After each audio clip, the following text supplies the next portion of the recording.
Hello. Hello, hello. I can speak even if Hazel can't. Hi. Yeah, sometimes it works, sometimes it doesn't. Dunno. Ah, dear. You can only try. Check-in time. Hello.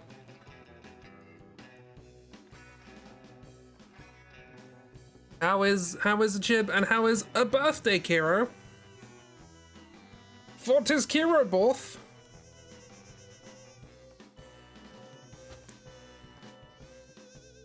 Which the closed captions really didn't understand. Happy birthday, Kiro, hat both. Very hat both.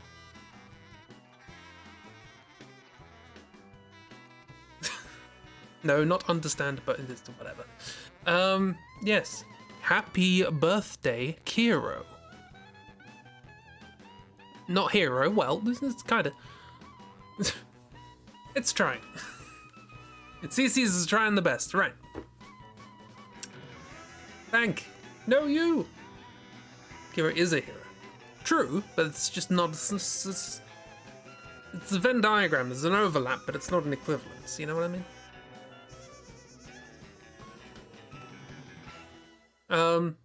Yeah. How's the both going so far?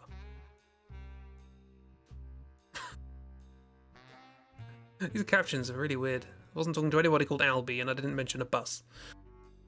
That said, I don't speak particularly clearly, so there we are. It's all good. No, it's just no. All the celebrations for the Kiro. Kiro. Oh, yeah, didn't capitalize it, but got there. Yeah. Welcome to stream. We're carrying on with the Bioshock Infinite Diddle. That's what it's called. It's called the Bioshock Infinite Diddle. That is the official name from this point on. I'll have none of this draw-through nonsense. Yeah. I don't really know how to start these. I've been doing it for 3 years. So, yes. Quick recap, what happened last time.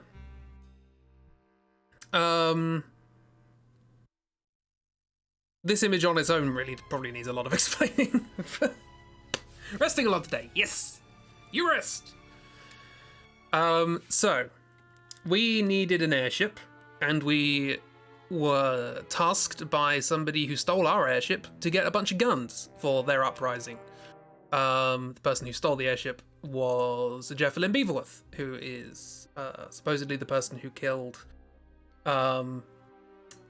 Lady Jefferson, but is now a figure of sort of social uprising. So we go and find the gunsmith, and it turns out he's dead. He's been tortured to death, and he's in this chat. Which is not something doesn't row, grumble. Doesn't row.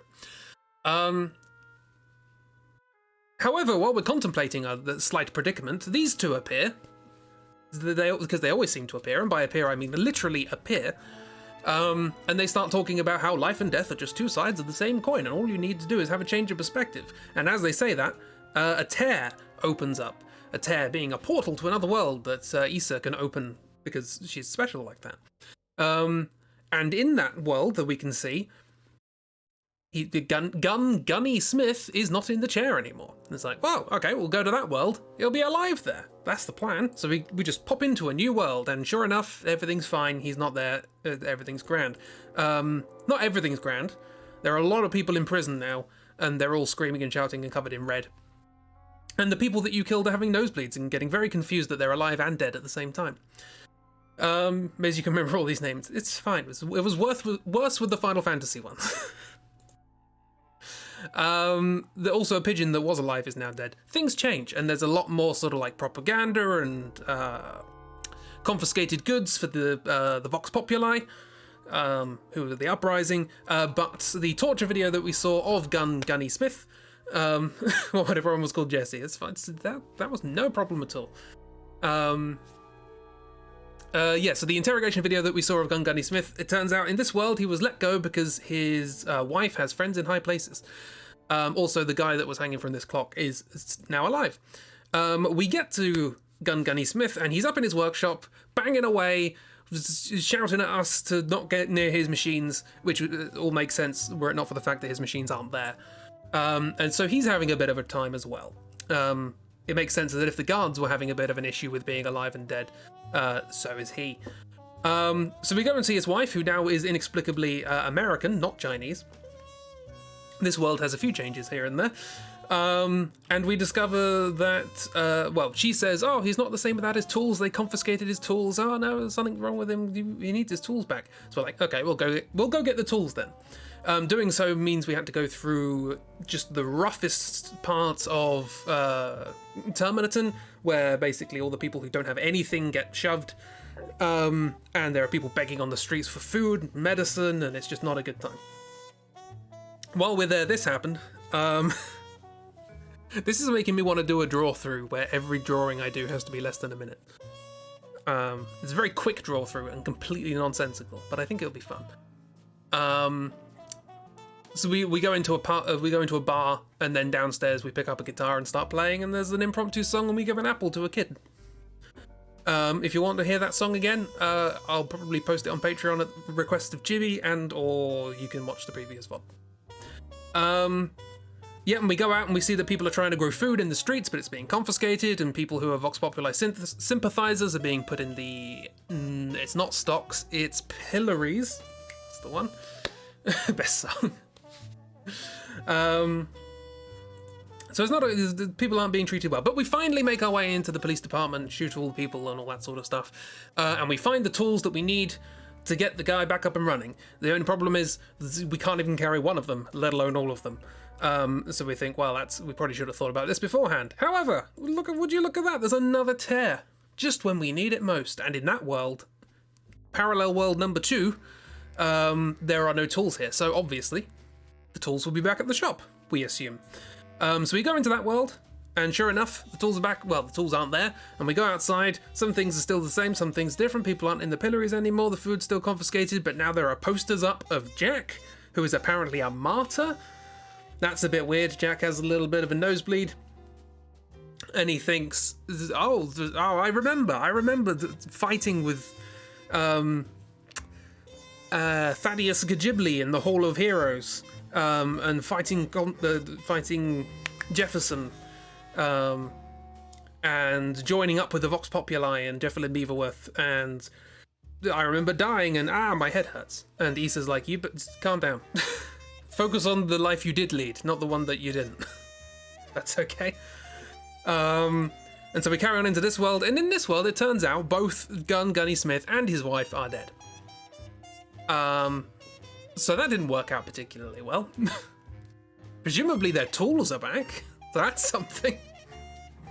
And Issa has a little bit of a crisis of confidence at this point. It's like, to her, these things are like wish fulfillment. She needs a thing. A tear appears. I can open the tear. And so she's like, if I didn't wish for this, would these people still be alive? And she's like, did I kill them technically? She doesn't like the idea of killing anyone. We've been doing all the shooting up until this point. And anyway, we leave and we start storming Gregoris Termini's big old building. In doing so, we take down an airship, and all the crowds of the revolutionaries are chanting us on. Walters. And we get into the building, go up in a lift, and the phone rings in the lift. We're still having nosebleed. On the other side of the phone is Jefferlin Beaverworth, and she's like, I watched you die. Which is fair. Pretty sure she did. But she's been using our image as a way of rallying people, and now that we're alive, she's like, the phrase is, this complicates the narrative, or you complicate the narrative. So she doesn't like the fact that we're here. Still, Lift just has a phone for some reason. It's fine. It's very common. This is not the first one in the game. Yeah, so, and at that point she starts telling all the revolutionaries to turn on us, because we are an imposter, apparently. This is kind of true. We're not from this world. And then we get to the top, and a sequence occurs. We find, behind a piece of glass, we find Gregoris Termini himself, the racist slave owner. He gets shot in the head, and it turns out the person who shot him in the head was Jefferlin Beaverworth, who is now holding a child captive. And she goes on something about if in order to kill the weed, you got to pull it up by the roots. I believe that's her expression, indicating that, hey, the problem is white people, so I'm just going to kill all the white kids. Oh yeah, sure. You get the captions. You get that bit right. You incriminate me by getting that bit correct. And Issa's like, oh, you know, they're behind bulletproof glass, so we can't, you know, we know it's bulletproof because that happened. So Issa's like, oh, but give me a lift up into the vents, I'll get round and I'll stop her somehow. And we keep her busy by talking to her behind the glass, and then all of a sudden, a pair of scissors appear through her chest, because it turns out Issa has done a stab. Remember that whole thing about her not wanting to kill anyone? It's kind of out the window now. The lovely message about everyone's bad on both sides, which should definitely not be nuanced message, and instead should accomplish through literal child murder. Again, this was the scene I wanted to talk about in this draw-through, because it's like, I get the story they're trying to tell, that any cause, however justified, can breed extremism. Particularly if there's like a particular figurehead that is taking all the power. But boy howdy, that message doesn't really translate well in 2022. So, I mean, at the time it didn't really translate. There's a lot of criticism towards this sort of like, you know, extreme story, you know? There's very little subtlety in this. It sure doesn't. This was from 9 years ago, you know? This is from way before, you know, Black Lives Matter and all that sort of stuff. The problems were there, but they certainly weren't as vocal as they are now. So yeah, this is a thing. And if you think this game is going to spend the rest of the game analysing what's left, now that the figureheads are gone, or at least one of the figureheads is gone, we can start seeing how this disseminates through the population, and maybe there's some sort of a compromise to be found, and there's overlaps and grey areas. Rest assured, the rest of the game basically ignores this entire plot thread. This is the culmination of that, and now it's time for Mumbo Jumbo. There are still some things here and there of like set pieces of, you know, the revolution's going quite well, and people are like the civilians of Colombia are evacuating and all that sort of stuff. But and like you see like some of the revolutionaries sort of basically forcing the civilians to do the jobs that they were doing before, but now at gunpoint, and it's like, I don't really know what they're trying to say with that. I don't know. Sure do love Mumbo Jumbo. It's Mumbo Jumbo. So, well, it's not time for Mumbo Jumbo just yet. It is time for Issa to have a clean, because those clothes were already torn and now they're covered in blood. So she runs off. She's a bit skitty now. She's not doing great.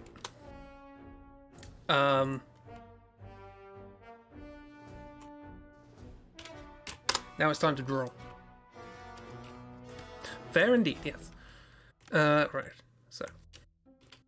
How do I draw? This is a question that has bugged me for many years. So, actually, I can borrow, because we're in the airship now. The airship's here. This is how Jeffrey Beaverworth got here. The airship's docked at the top of this tower. So I can just copy the picture of the airship that I had before. Wherever it is. Yeah, that'll do. Hey look, she's dead.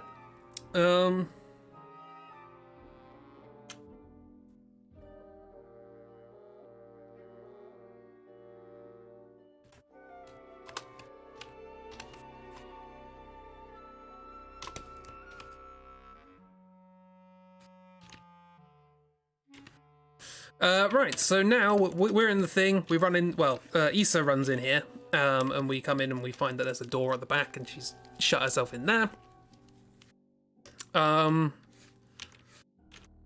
So we're just like, well, let's drive the ship then, I guess. So yeah, we go to the front. Jack goes to the front, I should say. Keep saying we. Jack goes to the front and he's like, okay, well, let's do the thing. I didn't actually check to see whether or not, because like the coordinates change when he does this, and I didn't actually check to see whether or not the coordinates change to the same one that they did before, i.e. Manhattan, or if they go to Paris, which is what Issa wanted.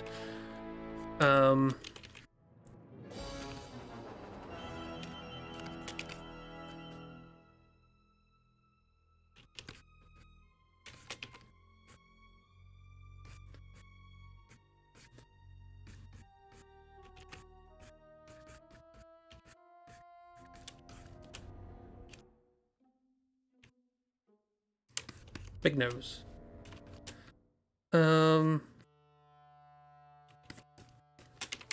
Small head, big nose. Haven't drawn a great deal today. Did do the Pokemon comic for patrons. And spent the rest of the day basically doing Chaos Chess. Which is getting there, honestly. There's not a huge amount left to do.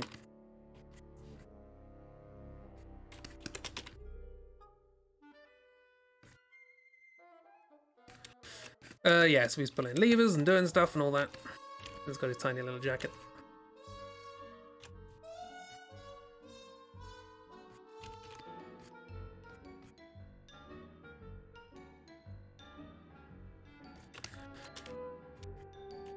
Get the idea. Can't remember numbers. It's numbers. You know what number I remember? It's the 9th of March. Which is a birth of Akira. And by remember, I mean I was reminded by a calendar, and then by you.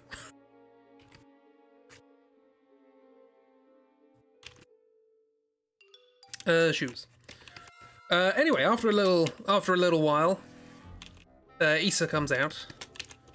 She's found some new clothes.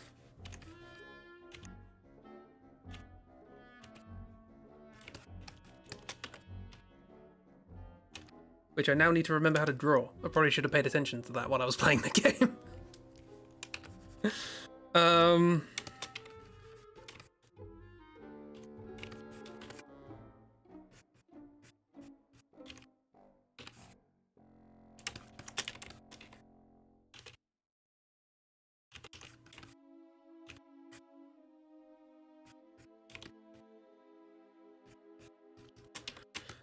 I guess I can get a reference, actually. Not from the game, but from what I've drawn. Because, if you remember what the airship is, this is the Lady Jefferson Memorial Airship. So, if I'm trying to remember where things happened, so I can get some reference. Hey, look, there it is, the Lady Jefferson Memorial Airship. That's what we're in, albeit 2 dimensions along. And in a previous airship shenanigan, approximately 2 months ago, there it is, we found a portrait up here of Lady Jefferson. And it turns out that in this airship, they have a dress that she used to wear, which apparently looks like this. I don't think it does look like this, but whatever. It is what it is. We're just in this dimension now. Well, we'll get to that. And he says like this is all they had.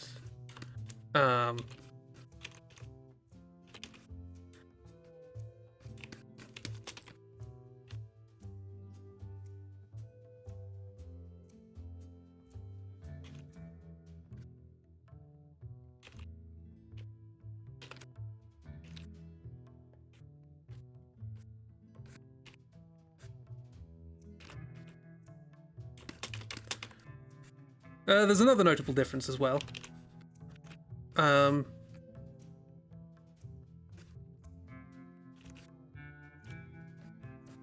She's had a trim.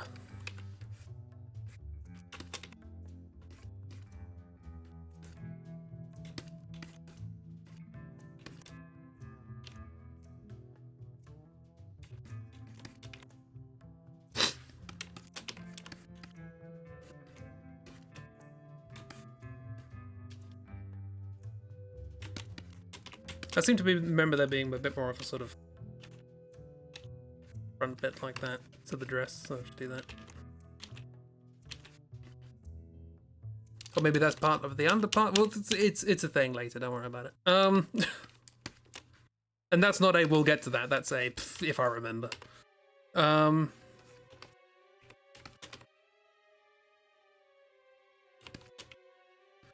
So yeah, and she walks up to us while we're at the console, and she's like, "Right, well, moment of truth.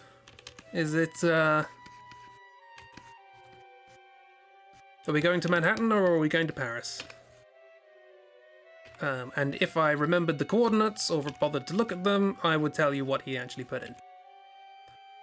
However, you could probably guess from that we don't get to find out, really.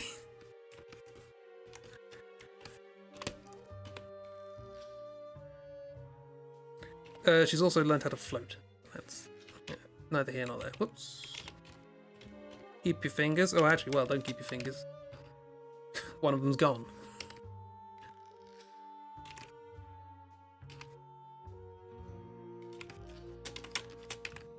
Keep what fingers you have remaining. Must get this dress exactly right. It's absolutely critical. It's not just the fact that she's wearing the dress of her mother.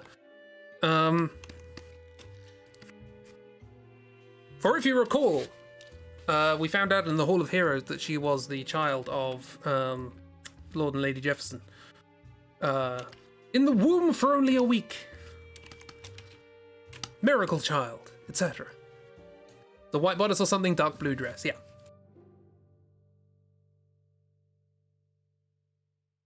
I think she comes in like carrying her ponytail and drops it on the floor or something. Right, things and stuff. Hi, Doc. Issa has some new clothes and a cool new haircut.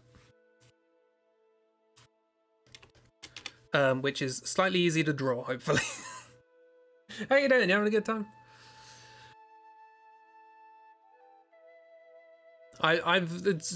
You might be interested in it. I started an actual solo playthrough of Wildermyth for once, so that I can actually learn how the mechanics work. And immediately one of my characters has a plant for a hand. That came out of nowhere. Anyway. Don't know why it's windy in here. Sounds lovely, yes. Anyway, over here is a statue. I'm going to draw it for absolutely no reason. Because if there's one thing I love in this draw-through, it's spending a lot of time on things that don't matter.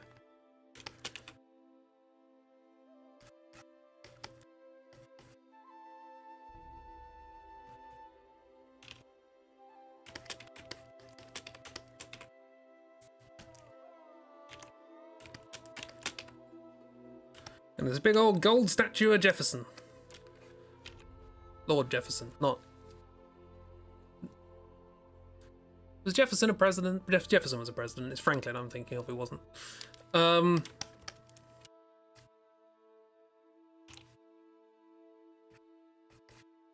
anyway, there's like a statue here, and it's got a thing on it. Look like sort of panpipes.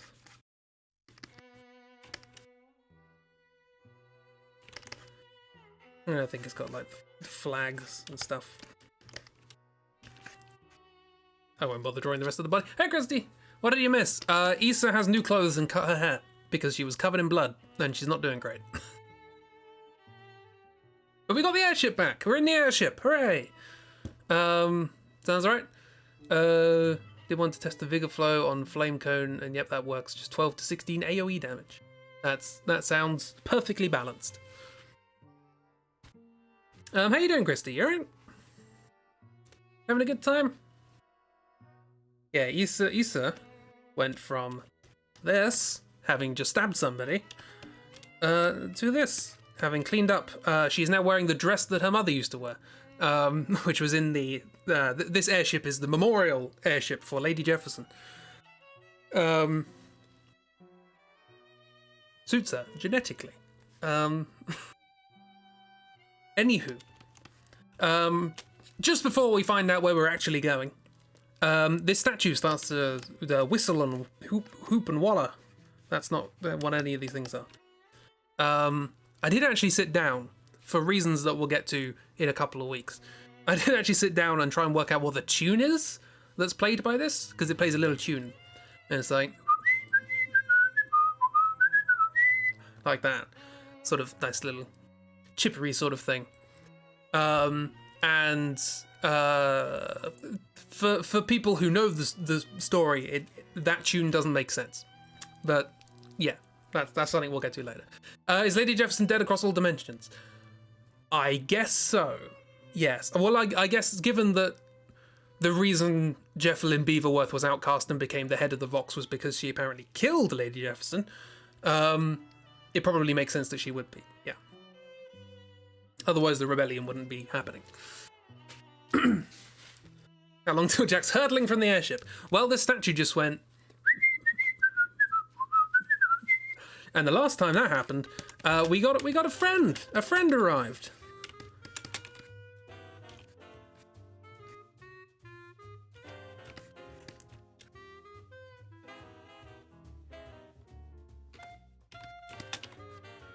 It's chicken time. It's chicken time. A chicken has come to say hello.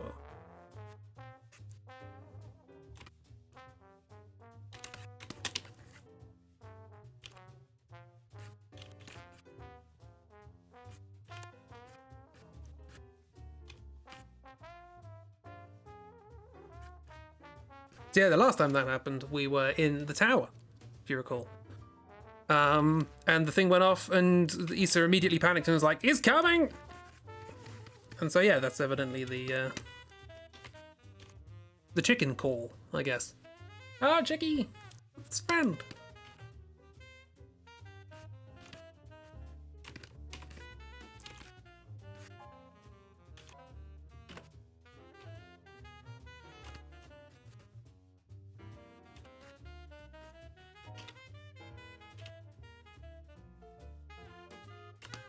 Doing a swoosh. A loop-de-loop.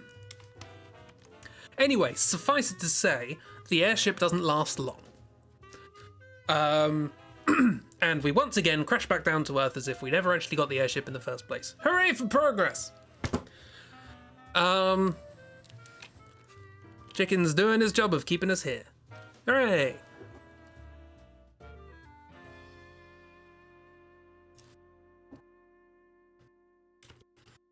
I feel like now I think about it, I feel like I should change the background. To be like, this is a different world, so it's like redder. Now like Vox Rebellion. It's not actually redder, I just made it less blue and it looks redder by comparison. Bye, Paris! I know. That was fast, yeah. No progress. You're not allowed progress. Yeah, and so we crash. We wake up to the sounds of people not being able to play a piano. I just looked up whether the coordinates were different this time, and they are. They don't lead to Paris, but it seems like it's an approximation of somewhere in the north of Europe. In or the north of Europe. Yeah, close enough. I'm not expecting Jack to know Jack. To know coordinates and things like that. I need to draw a piano. Fortunately, it's an upright, so it's basically a box.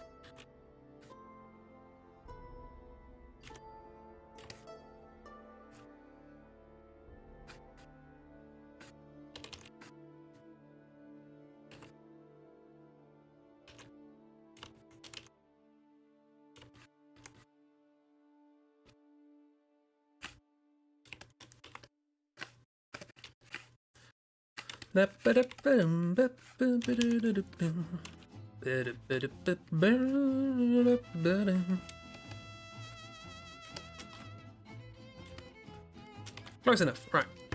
A piano, yes! In amongst some rubble. It's just sort of like, we're like a doorway, and there's just a bunch of rubble. This place is falling apart, it's being bombarded and everything. And there's just a piano in the doorway. And there are people at the piano, or there is a person at the piano. Well, there is a person sat on the stool by the piano, and there is somebody else standing next to the piano, and a third participant who is also by the piano, desperately trying to get the others to not play the piano. I guess this should have context.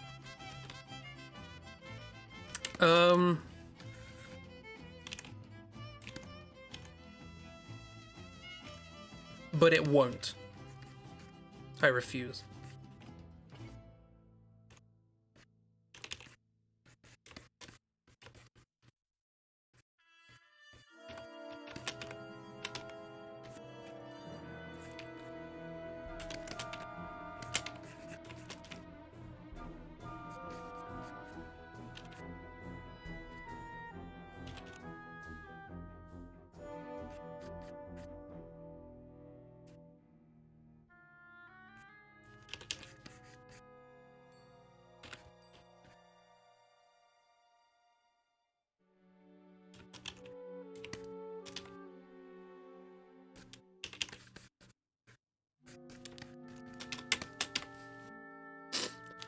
IKEA shelf. I let others key their own shelves. What does that mean? I don't know. It's an attempt at a joke.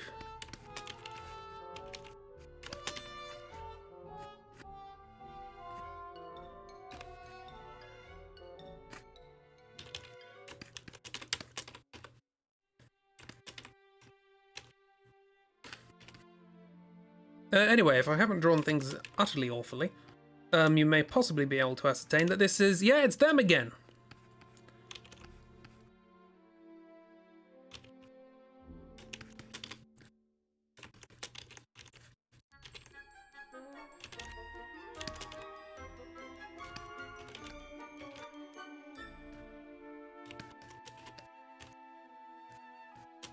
And they're having a little bit of an argument. They...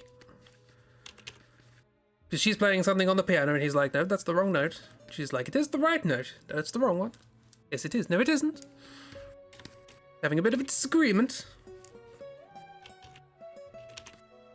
I would also like to point out that this bit also doesn't make sense, but... Whatever, it's a parallel universe. Maybe music's different. Right.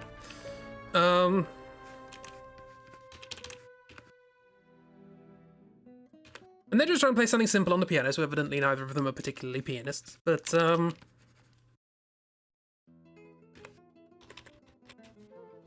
just trying to get a tune right. It's like, no, that's not the tune. Yes, it is. No, it isn't. Should you play that note? No, I shouldn't. Etc., etc. I hope they're just Jack's imagination this whole time. Maybe.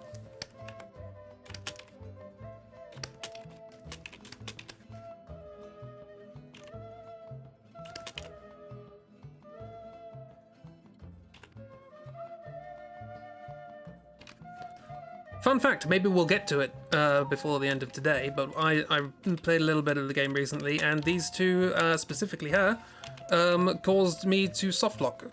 I had to reset. So... Yeah, she's like, it's like this, isn't it? Dong, dong, dong, dong. Nope. That's the incorrect note. Meanwhile, Issa is bloody screaming at them, saying, stop playing it! What are you doing? As it turns out, they're trying to play the tune. The tune that we just heard. Chicken tune. The chicken song. Stick a chicken on your head. Shove a deck chair up your nose. Whatever it is.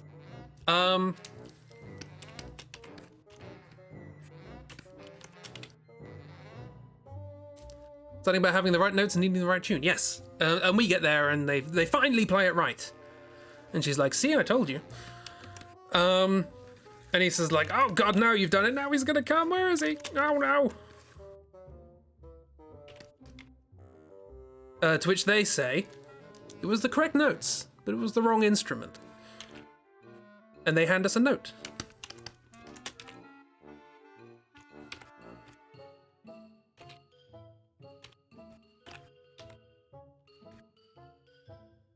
And on the notes are some things we don't understand. It doesn't make sense, but it's a note. You softlocked yourself near the end of the game. Had to replay a section a couple of times. Was it that were people digging? Well, you said near the end of the game, so probably not. More things we don't understand. Yeah. I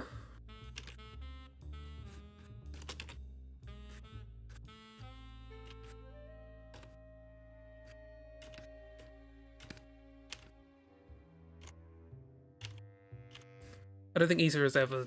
I've said this several times, but I don't think I've ever drawn Issa twice in a way that she's looked like herself. Particularly now she's got short hair.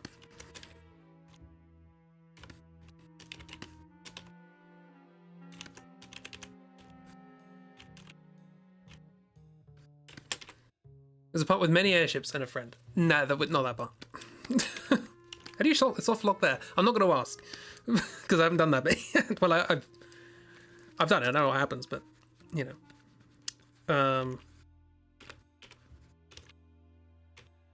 I haven't got there on my playthrough, and I want to see if I soft lock as well. She's like, "Stop it! Stop it! What are you doing?" Yeah, and they hand us the note, and we're like, "What does this mean?" And we look down at the note, and then we look up, and then they've disappeared.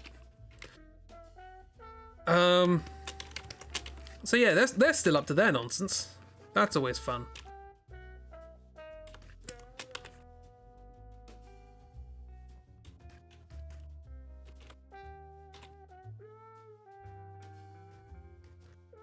So yeah, the music is played, but the chicken is not there.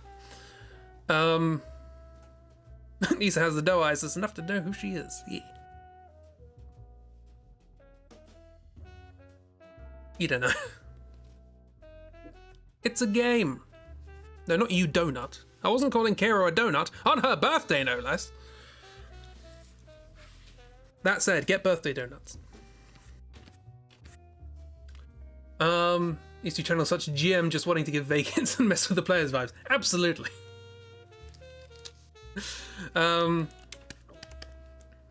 Yeah. So they're not there anymore, so we push the piano out of the way and we carry on, and we start to see the whole sort of like mass evacuation of Columbia. The citizens are fleeing and they're screaming and they're like, "Oh no!" And you go and fight a bunch of stuff and things happen. What can I draw while I'm explaining a bunch of...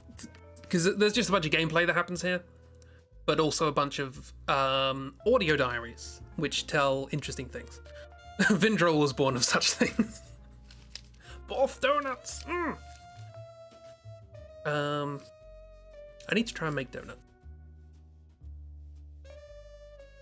Game is telling you to do something and it just wouldn't lock on. Ah, yes. I know what you mean. I can imagine that breaking.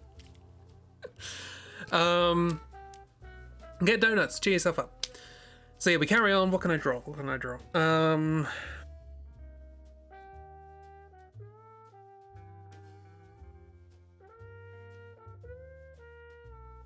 Okay, yeah.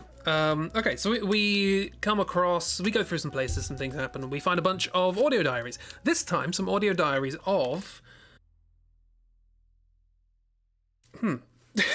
I need a name that I've forgotten. It was a while ago. Flora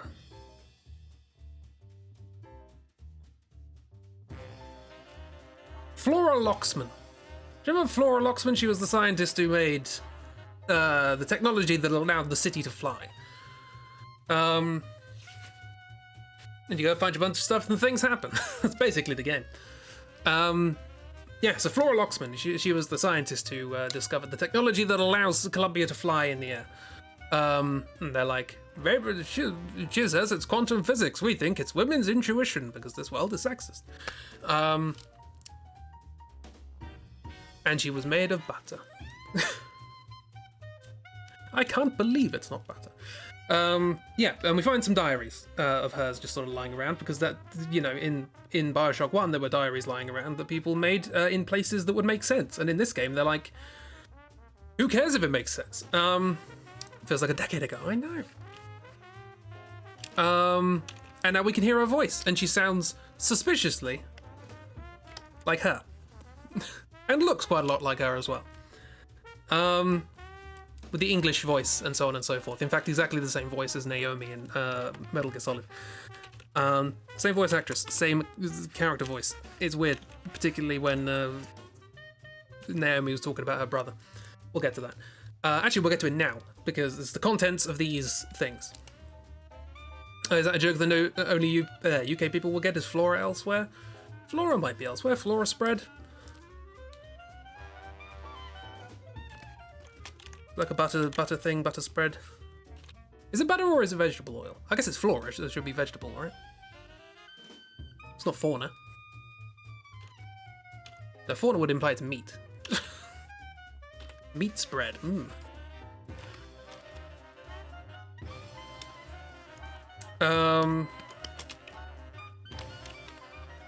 Yes, okay, so we have these diaries that are just sort of lying around. And she talks about her experiments and, you know, things that she's doing and so on and so forth. And that when she was a child, she had a dream.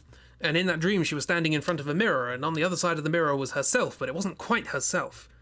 And it was a strange dream that sort of stuck with her. And that's what sort of wanted her to get into quantum physics, because she basically discovered parallel worlds in a dream. Don't know.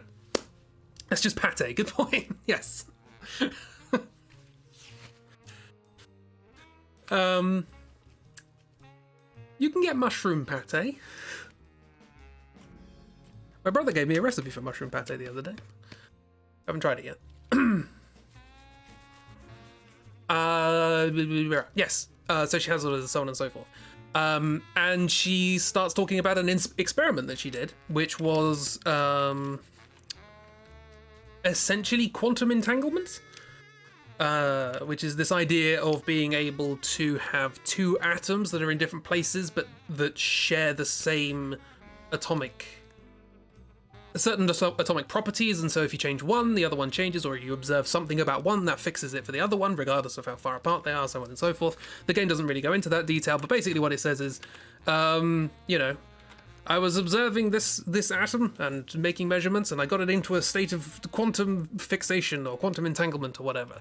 And she says, does that sound familiar, brother? It was exactly the same atom that you were observing. And so she starts talking about her brother and the fact that her brother's also doing experiments. And that by manipulating this atom, by just sending a signal through it, they could communicate as if via a telegraph. Interminably slowly, but enough that they can communicate, because apparently they couldn't before. Science mumbo jumbo. Yeah, we're in that part of the game. This is the part that I like.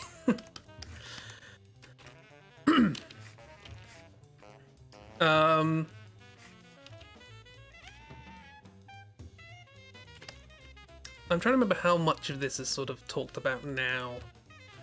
Yeah, I don't know why these are just sort of scattered around this place. This is like you're in like a kind of big old shopping area at this point. I don't know why diaries of a scientist would be scattered in random like bars and shops. But hey, whatever. But also scary mumbo jumbo, because scientists would be doing this with atoms and stuff IRL, and you're scared. Yeah, that's fair enough.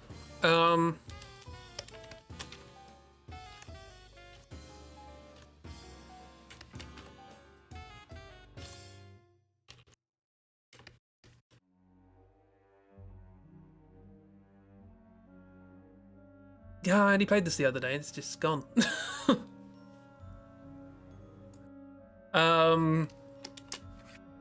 Stuff. Why would any note in any game ever be where they are? I mean, sometimes you can do it well. This game doesn't.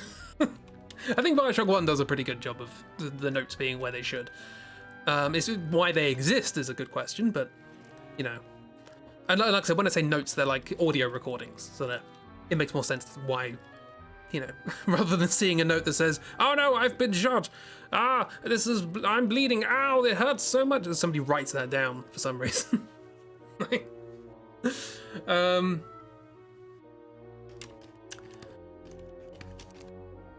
There's also a little thing here with like a library, and you go into the library, or bookshop rather, and you go into the bookshop, and somebody says, oh no, they came to take my beloved away. So I hid them in the pub or down the bar, and then you go to the bar, and he says, "Oh, there's a on this audio recording." He says, "I've put it in a secret place in the bar that you can only get to if you hit the bell underneath the cash register." And you get there and you hit the bell and it opens the door and it turns out it's just sort of lewd photos. But the reason I bring that up is because I remembered that. I remembered that was going to happen, so I went to the bar first, because you have to backtrack quite a long way to get back to the bar once you found the thing. So I thought, oh, I'll just go in the bar now. Turns out the button that you have to press to open the door, that doesn't spawn in until you actually pick up the audio recording. So there's just a magic button that is just invisible until you hear somebody talk about it. So I had to go and do it anyway. Magics, I know. This should be like a window. It should be sort of nice, and I think it's quite big actually. There's a window. Right. So, yeah, we start getting information about Flora Lockwood. What was it? Flora Locksman.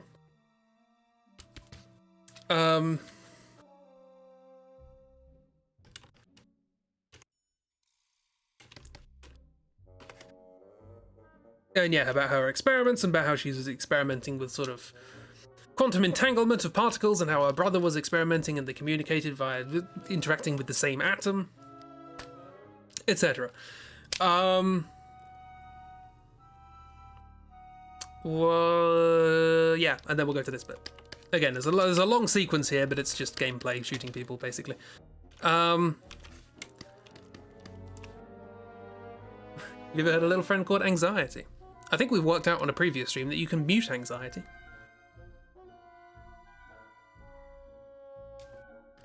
Yeah, and we come to this room here, and in this room's like an office. Anything else happen here? I don't think so. Just the game is like messing around with my sense of time because there's just a lot of gameplay and not a lot of story. Just mute it, it's fine. I never did finish that piece of music, did I? And we come across a lift. Hooray, another lift. Everybody loves lifts, but this lift has a combination code for some reason.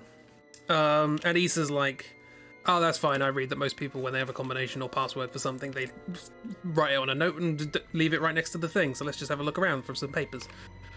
And we do. We look through some papers and we find the combination. It's, what is it? It's 0459, something like that. I ask because that combination appears in loads of games. It's a meme. The old I think it was in System Shock first, because Bioshock was made by the bunch of the same people who made System Shock. Hence Shock, and why I think this should have been called Reality Shock. Now you should be able to understand why I think that. It's not very bio, and there's a lot more reality. Why am I doing that? Is it 04? There's 0451 or 0459 or something like that. It doesn't matter particularly, so I'm just going to 045. Actually, we haven't put it in yet, so 0456. You gotta make a franchise. Well, Bioshock did pretty well, even though it wasn't System Shock. Calling it Shock will be enough to get people in, and it won't bring up people's expectation that it's going to be just like Bioshock. 0451, there we go. You can make a franchise of Shock games that are not explicitly connected, but thematically so. And I feel like that would have been a hell of a lot better. But we'll get to that. Speaking of that kind of mechanism, why are you not able to finish my point-and-click game? Oh, so you playing the that's probably because I'm not very good at making games.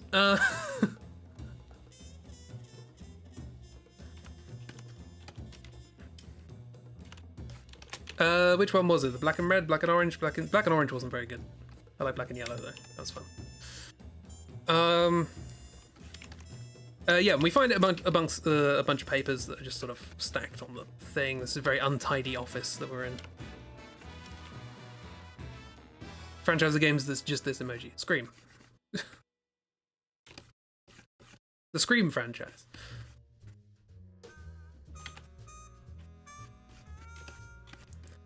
It's very untidy, so on and so forth, and we're looking around. A lot of things happen in this scene, so I'm not going to bother drawing Jack and Issa just yet.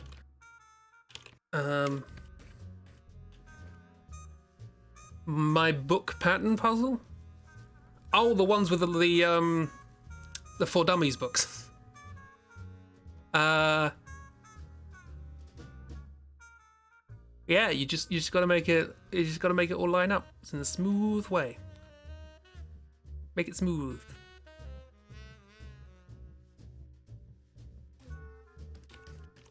Anyway, while we're digging around, we do find the code. A curtain lifts for some reason. There's a reason I drew a curtain. Aha. And if I do this, no, if I do this, it changes the perspective. Haha. There was a door code to the studio apparently, and it became a running joke. Oh, nice. And it turns out that behind here, for reasons inexplicable to pretty much everyone, is a statue. With a big old nose and a beard. Why is it here? Story.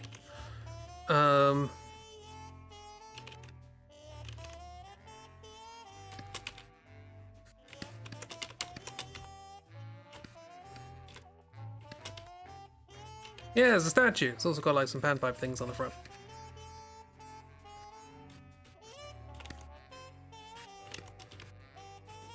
And some flags and stuff, and it starts playing a pretty little tune.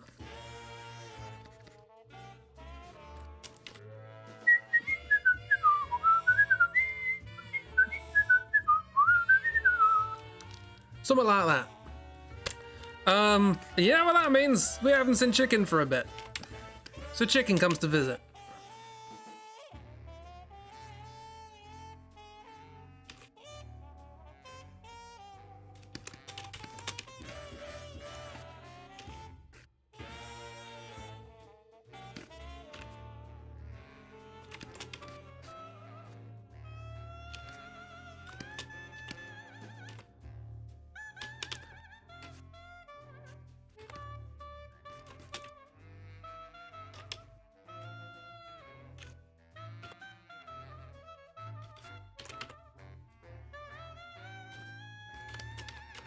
Kim! Why are there statues just anywhere? Story. Again, this game doesn't do a particularly good job of explaining why anything is anywhere.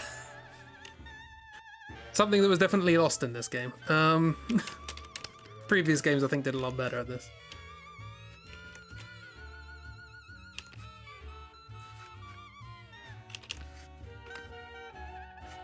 So we get a nice old Jurassic Park Velociraptor scene here. Only it's a massive chicken.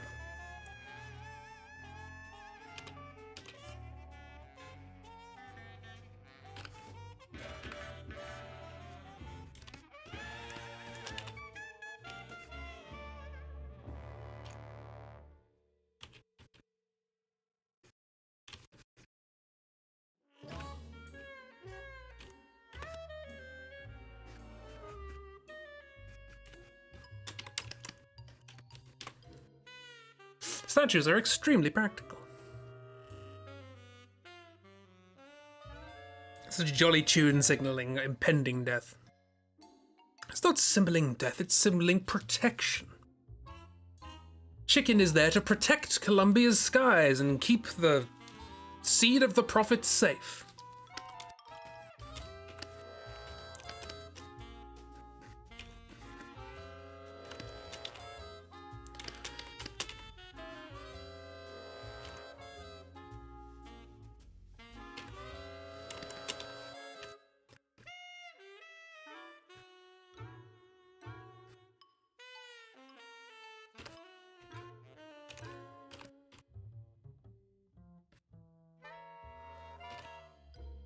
Jerk's like, well then, can't much punch that in the face with my spinning gears of doom.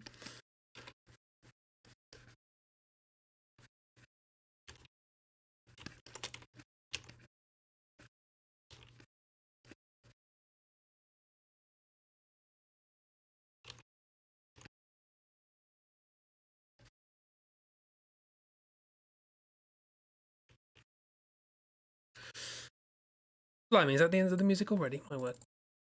And once back around again. Shouldn't he be protecting Jefferson's balls in that case? I hate to say it, Dark. I hate to say it, but we'll get to that.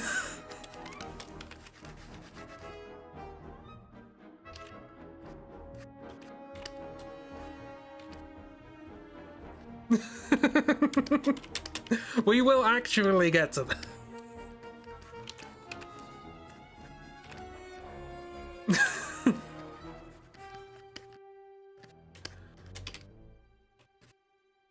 I forgot about this bit until I played it recently, but we will get to. We'll probably get to it today, actually.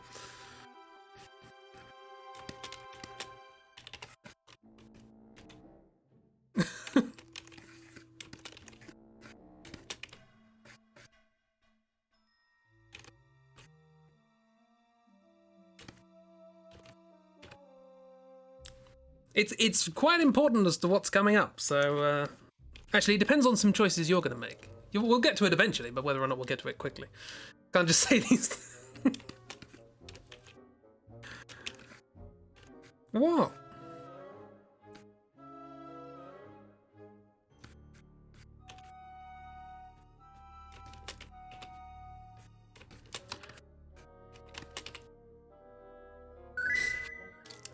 Why is this game all about the seed?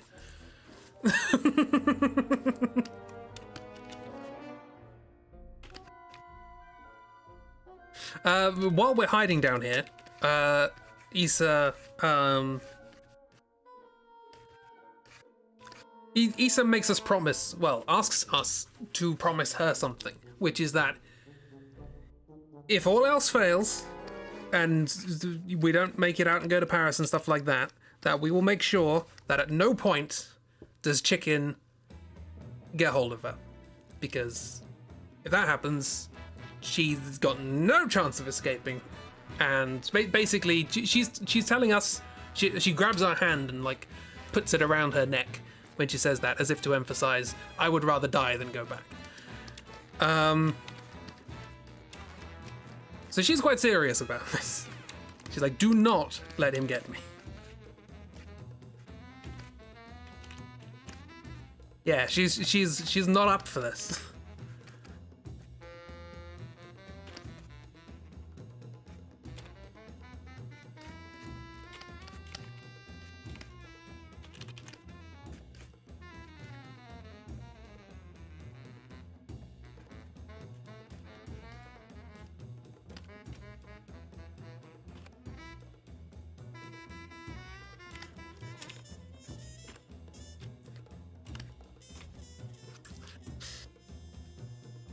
There are alternatives. No, she's already lost one finger.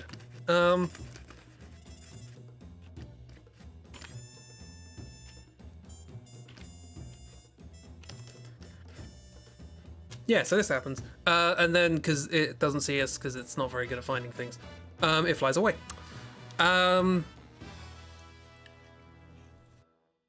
We then put in the code to the lift and leave. And we make our way to, is it called Emporia? Which feels the most sort of Bioshocky area. Because it's like quite a big open area, and there's lots of places to go, and it's a big like shopping complex. Feels very sort of, feels like it could have fit in Rapture in Bioshock 1. But again, we're in the clouds, we're not underwater. So yeah, we go there. The lift is destroyed in the process, but that's got nothing to do with Chicken. There's just fighting going on.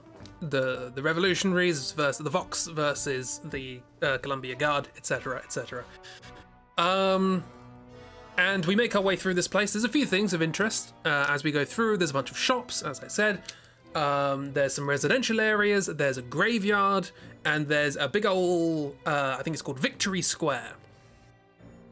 Now that I've said it, it's not a square, is it? See, in my head, it's like a semicircle. But we go there, and we find a gate.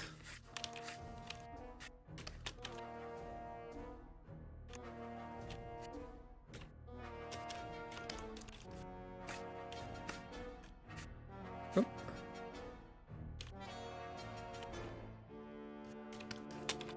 So like a metal gate with a thing on it, like a panel.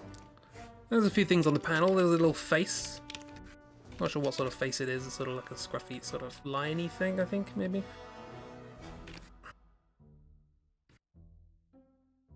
Big old sort of lion's mane-y sort of thing going on. It might actually be a lion, now I think about it. Let's make it a lion. How do you draw a lion?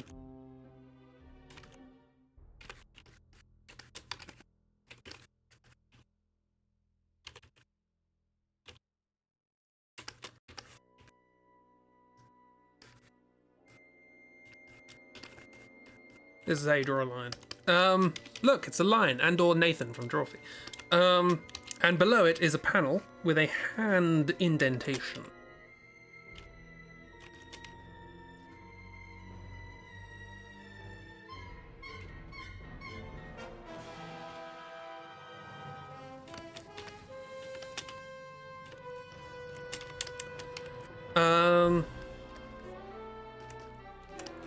Concerned lion friend.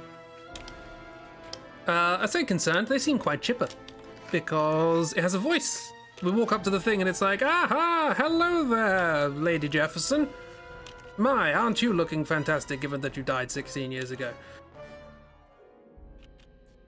And we're like, okay, well, this is a weird robot thing.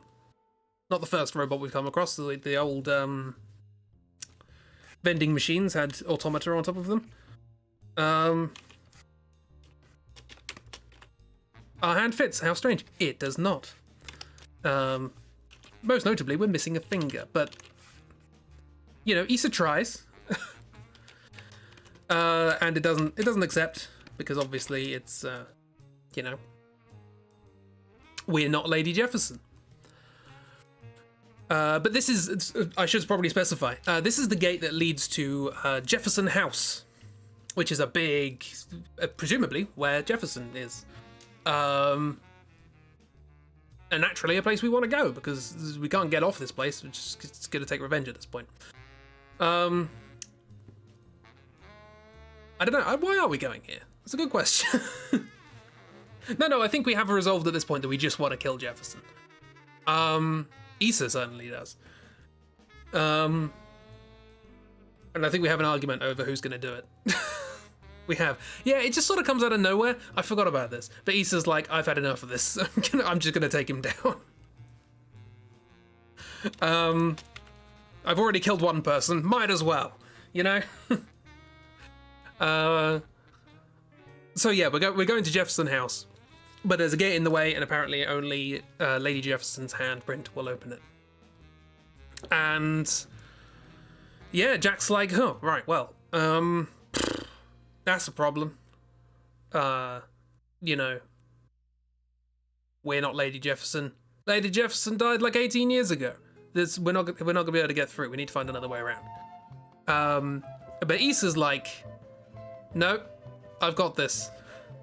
We passed a graveyard on the way here, right? I think it's time I paid my mother my respects. And Issa just wanders off. What a great gateway if only a dead person can open it, yeah. She's been through a lot. She's been through a lot. She's not dealing with it very well, but she's dealing with it better than I would. But, you know, she's not stoical about it.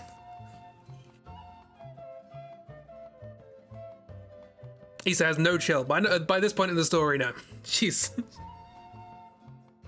well, she's always been quite hot-headed, but now she's, like, quite serious and determined. Issa heard of decomp? No! Because we make our way to the... Does this happen on the way in or the way out? The way out, okay. How's Jefferson been getting in and out of his house if only Lady Jefferson could open his gate? He's probably got an airship. In fact, he has got an airship. We may or may not get to that. It must be his, yeah. Anyway, so yeah, he can go by the back door. He doesn't need the front door. Or maybe like either hand would do it,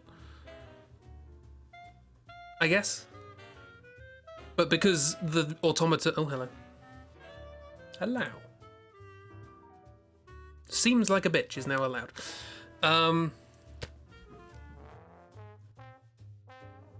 Fireworks? Why are there fireworks?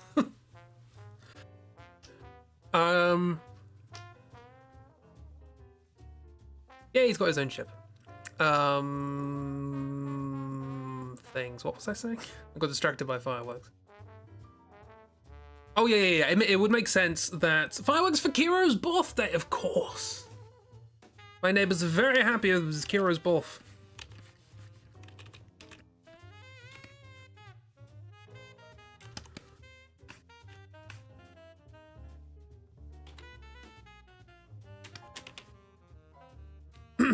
You ask that question every week. It's Kira's birthday every week. Get recognizes the dress Issa's wearing as Lady Jefferson's. Yes. This is Miss. Hello, Miss.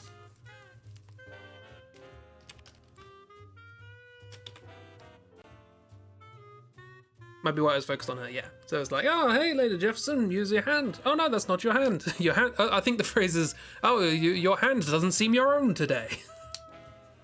It's a very weird robot. How is a miss? How is a miss? Was getting very good at ice skating.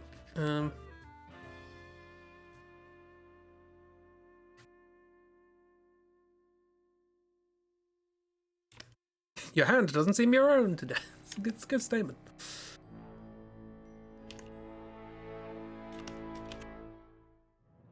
This is tired from ice skating. Oh no. Well, have a good furniture rotate. Or what have you.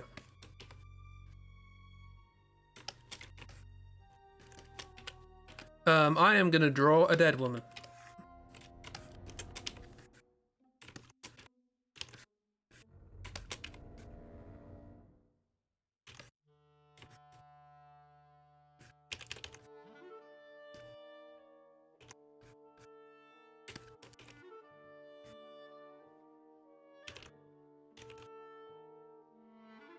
Hope you had fun, yeah.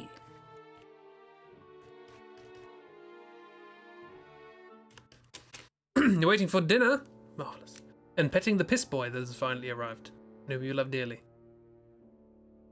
What?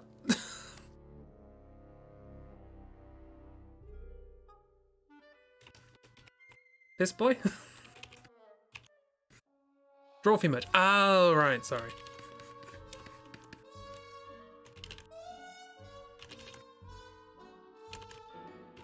Probably wearing a corset. So, actually, no, she is wearing a corset.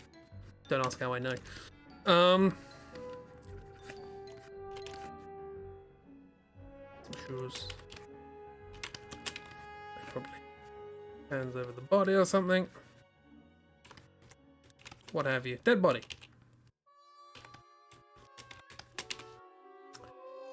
This is just a little guy. To the rest of the sentence, you thought you were talking about Teddy. I thought so as well. So. Yeah, I do really need to get back into watching Drawthrough stuff. I feel like now is an opportune time for me to get back into Drawthrough because I've unfollowed so many people because of Elden Ring. It's like, there is a big gap in my entertainment, so I can hop back on. Teddy is a little darling. You love him, really. Emphasis on dead. Very much dead. She has been dead for, I think I said 18 years, 16 years, many years. Remember, we found out it wasn't long after Issa was born that Lady Jefferson was killed by Jefferlyn Beaverworth. So, at least a few years. So about the same number of years as, well, Issa was around for a bit. So, probably, I don't know, maybe like 6 months into it? I don't know, something like that. At least a few years. No more than a handful. A handful of years. How many years can you fit in your hand? Insert scene from Hamlet. Yeah, so she's here. She's dead. But she's been sealed in a glass case, so no decomposition. Conveniently. The glass case also has a padlock on it. Don't worry about it. I remember finding that funny. Snow White, very Snow White, yeah. Glass. It's actually a glass coffin. It's coffin shaped. And it's in like a mausoleum and people can come and see, and it's all, there's a nice stone sort of thing. People can sort of look and pay respects and all that sort of stuff. What's one? Padlock? Yeah, there's just a padlock on the case. Don't let the Pokemon past up in here. It's fine. Anyway, so we go to pay our respects, and Issa's like, right, we need this hand. And Jack's like, are you sure you want to do this? This is your mother. She's like, look, are you going to do it or am I going to do it? Remember, Issa found out that her mum basically, her mum was the reason that she got locked in the tower in the first place. She didn't want... When did we find this out? This was when we found her diary. Yes, we found her diary and discovered that she had a big argument with Lord Jefferson and whatever it was, and that was the reason that Issa was locked in the tower. So Issa's not really, there's not a lot of love lost between Issa and Lady Jefferson. Did we ever find out Lady Jefferson's first name? I don't know, maybe. I can't remember. She was your mother. Well, one, she didn't know until recently, and two, she's been living in a tower. I think Mrs. Jefferson can give her a hand. Badum-tish. Oh, well, yeah, I need to set up the Badum-tish command. But first I need to fix TTS.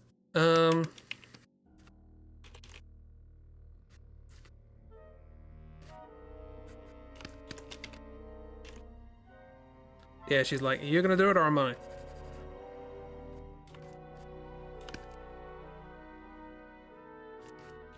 Perpetually not looking like herself.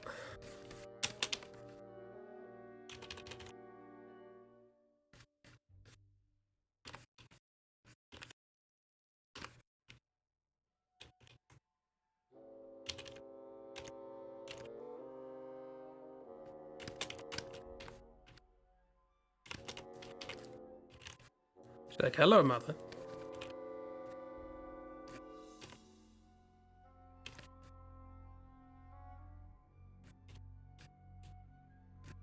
I'm wearing your dress. Haha. And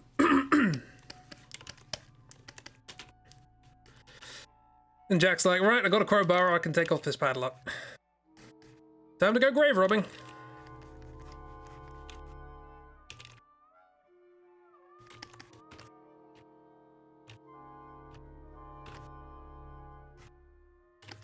Now, at the risk of setting up expectations, anybody who doesn't know what's happening, want to hazard a guess as to what happens next?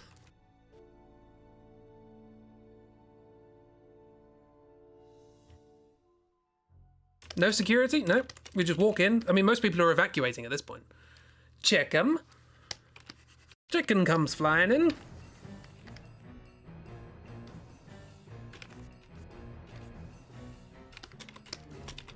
Popcorn.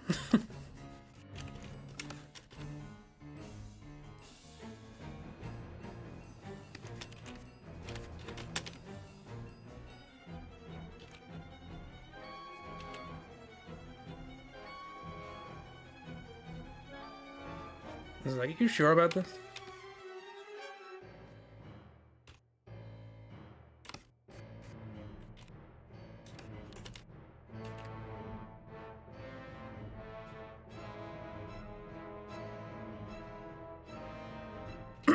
Hey Jack, you're not looking like yourself either.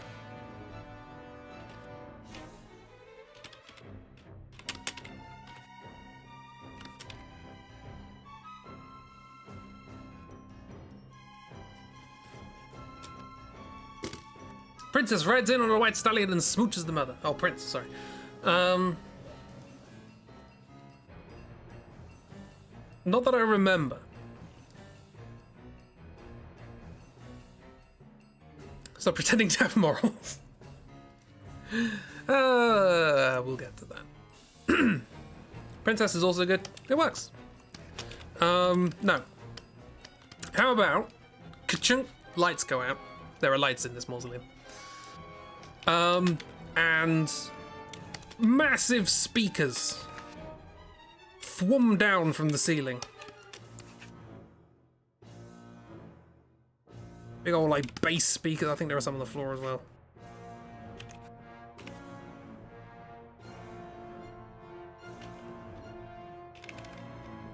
When are we getting to it? We are, believe it or not, we are approaching near the end of the game.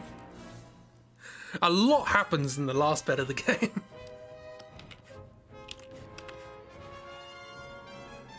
But we will get to Lord Jefferson's balls at some point today. Yeah, big old speakers. And speaking of Lord Jefferson, his voice comes over the tannoy, saying, "Child, I warned you that if you followed the false shepherd, you would be led astray, and here you are." And Issa starts shouting at him. He's like, as you would, naturally. How does he know? He's a prophet. His business is prophecy. He has visions of the future. He had visions of Columbia. He sees the future. He knows what's going to happen. He foresaw the coming of the false shepherd, and he knows we're going to be here. And he's a literal prophet. He can. Have I not stressed that enough? That's his business. His business is seeing the future. Yeah, I definitely mentioned it with like the whole false shepherd thing. Yeah, he's a prophet. I thought it was just a title. Nope. He's a man with a vision. And like we heard a message before from like Grigoris Termini, who was like, I don't believe in his prophecy nonsense, but hey, I'm a businessman, and this guy's got a lot of followers, so money. You thought he was a phony. He might be. Even in another dimension. Maybe especially in another dimension. Another dimension. Another dimension. Another dimension. Sorry, that was Beastie Boys. Yeah, and he's like, it says something about, you can't spare the rod, hate the child, all that sort of thing. Must punish child for bad behavior, etc. And then the speakers start.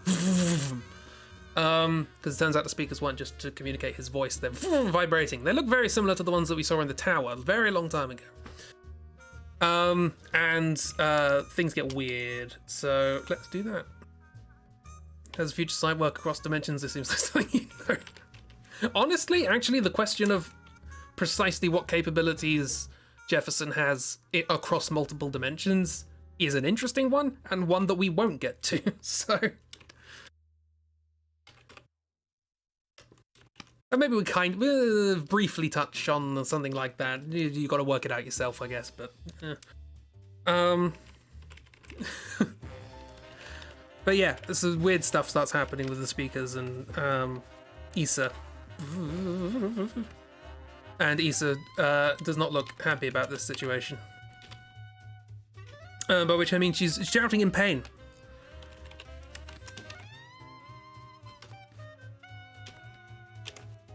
Big eyebrows.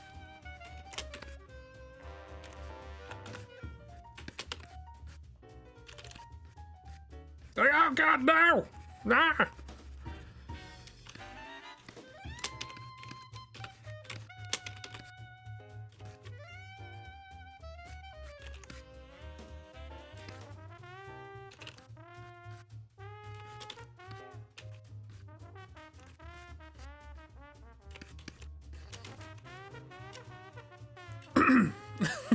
I love how many capital letters there are in chat right now.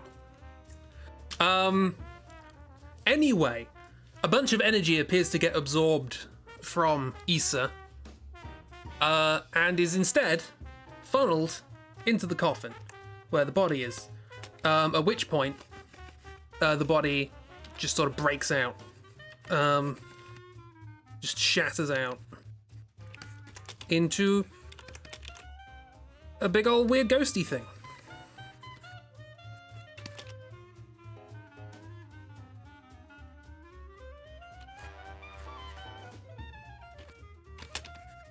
It's got like a veil over it. It's all weird. I guess this might as well happen. Frame Man's mad about it, that's for sure. got like a weird sort of funereal veil and lots of rags and stuff. Yeah, and then it just swooshes out and breaks stuff. Freyman has joined the party. He loves this. Just got off the phone with your brother and you're catching up on chat now. Chibi's having a great time.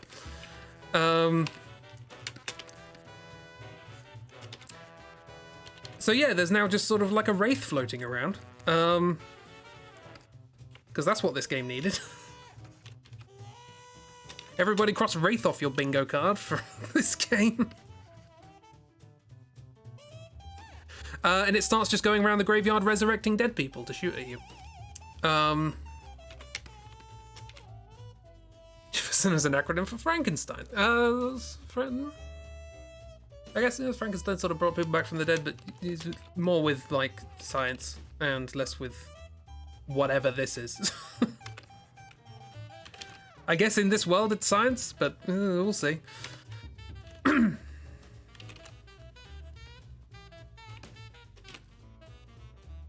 You're having so much fun. So much fun you're having by the way you're shouting. Lots and lots of fun. Love the Witcher turns games. Yeah, so you do a gauntlet of shooting a bunch of enemies that this thing resurrects, and then it flies off somewhere else. And you're like, well, that was weird. Meanwhile,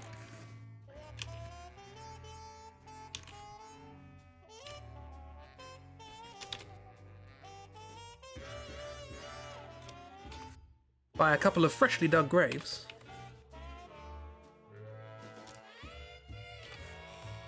which I have learned from experience, if you get too close to, you get stuck in. It sure was. There's something blocking the door on the other side. I'm surprised that didn't happen when we got to the gate, but hey, Chibi's having a time. It's fine. We see a couple of people digging graves. Okay, hi mum. Okay, bye mum. Don't you hate it when you go and you visit your mum and she turns into a howling banshee and flies out the door? I know that happens a lot.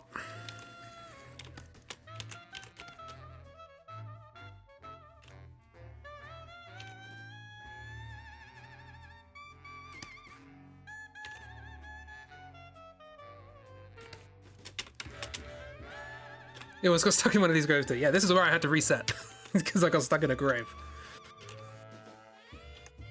My playthrough died.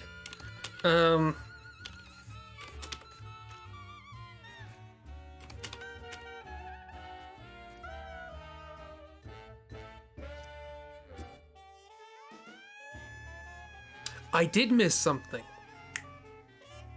It's not something extraordinary, but it is something I probably should have mentioned up before this point.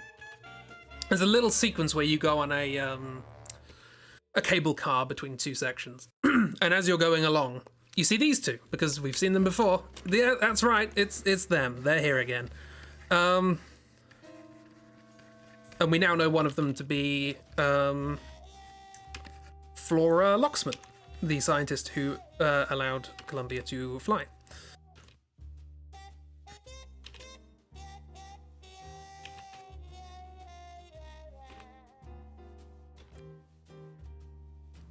And in fact, while I'm here, they are digging graves by a couple of tombstones,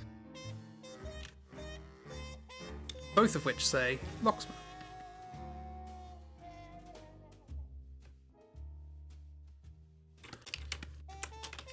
I wonder if we should mention that, but yes. So it's a good sequence. I just can't remember it exactly how it goes. Anyway, there's a bit where you're like on a cable car and you're going between like, there's a cable car and it's sort of going up and there's little platforms with like billboards on it as you go, sort of like attached to the cable thing. But as you're going along, you see these two just standing on these like sections up here, and like at one point they're like playing baseball or throwing a ball across and hitting the thing, and then on another they're having a dance, the other time they're painting. And they're just like teleporting between these sections, just clearly not obeying the laws of physics at all.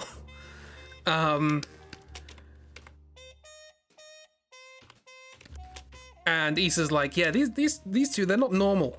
Then there's something not quite right about them, and I'm not just talking about the physics. I'm talking about the way they finish each other's sentences, about the way they have a complete disregard for anything that's happening around them. They don't seem well. I don't think they're all right. And like I would like to show off that sequence because that's like one of my favorite sequences in the game, but I also can't remember anything that's said in it.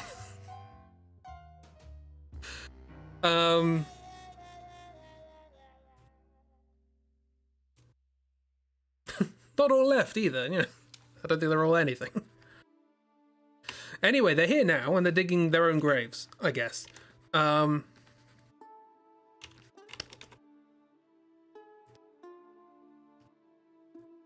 Anyway, yeah, we come out and like Jack's going, oh, here's a fun part of this section. They appear in the graves. They're not there originally, but they appear there after the fight. And if you just stare at these graves, nothing happens indefinitely. You can just stare at it for as long as you like. The moment you turn away, they appear. So I waited to see if anything would happen while I was staring at it. After I soft locked and had to reset, I was like, I wonder.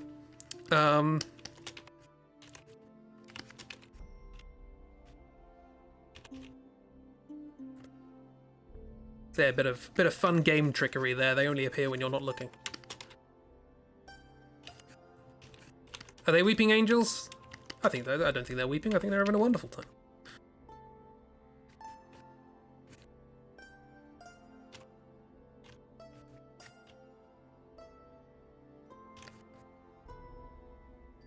I think Issa at one point says, I think they need help, and I'm like, I don't think they...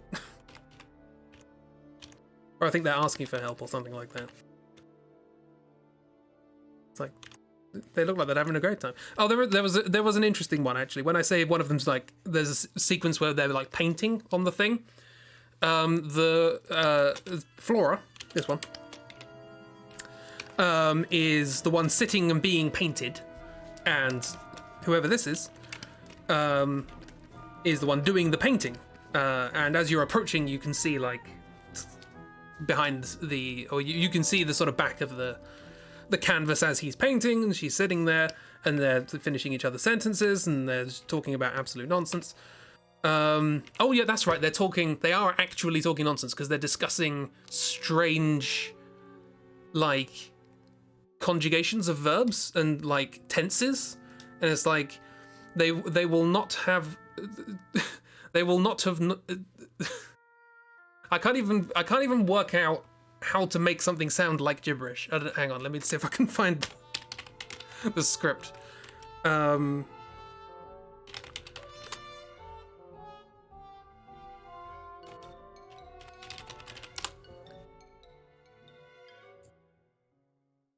See if I can find some stuff.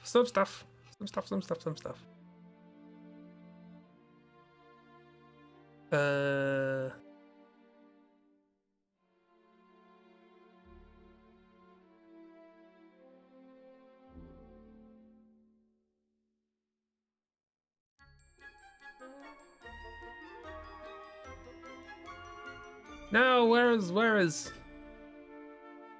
I want to find script.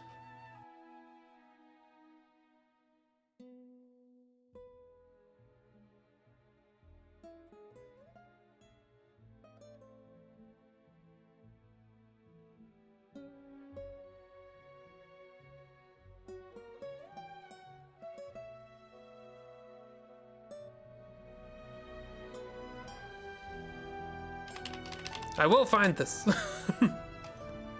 Trying to find the cable car scene on YouTube. You keep seeing compilation vids of them instead.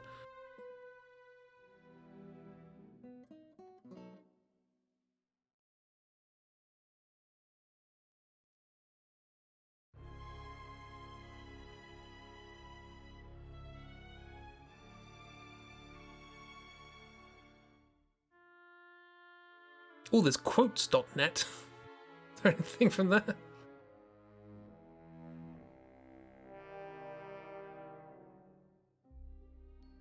Nah, that doesn't help. Whatever. Anyway, they start talking about weird tenses, like they haven't not been to be doing thatn't. And like they're just talking about like, oh, the grammar doesn't actually exist in order to express what we're trying to talk about. The grammar hasn't yet been invented. It hasn't. It hasn't. Will not be invented. It will notn't. It has yet to be notn't invented. And yeah, they're just talking nonsense. And I can't do it justice.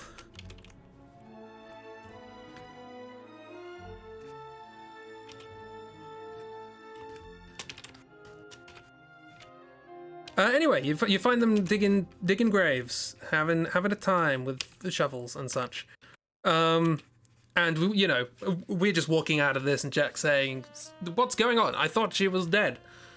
And they go, "Oh no! I think Jack says, why isn't she dead? She's supposed to be dead. Why isn't she dead?" And one of these two goes, "Why do you ask why?" And the other one says, They finish each other's sentences. Why do you ask why when the delicious question is when? Dies, die, will die. Lives, lived, will live. It's all a matter of perspective, etc., etc.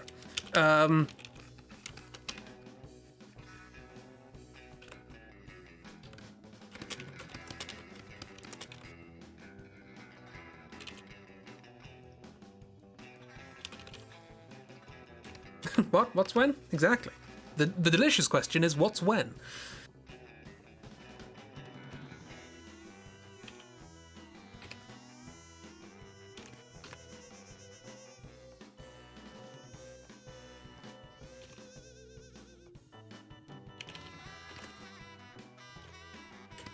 When is she not dead? That's a question.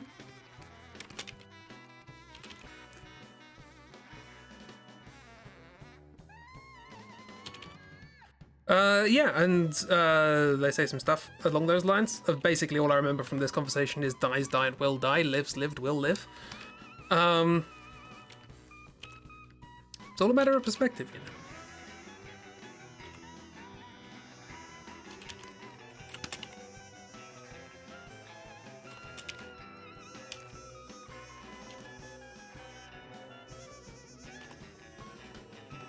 This music, I feel, is appropriate for these two. Or what? Yeah, he's digging and stuff anyway. Digging in the thing. And as we leave, they're like... look at that leg, that makes perfect sense. There's mud there. You could listen to their nonsense all day. Again, I can't really do their script justice, because it is just the right kind of nonsense. My kind of nonsense. Dies, died, will die. Lives, lived, will live. I like their tenses. This part right here, these two, this could have been part of a great game. This is why I love this game, these two. There is a reason I agreed with Miss when I first drew these, and Miss was like, babies! So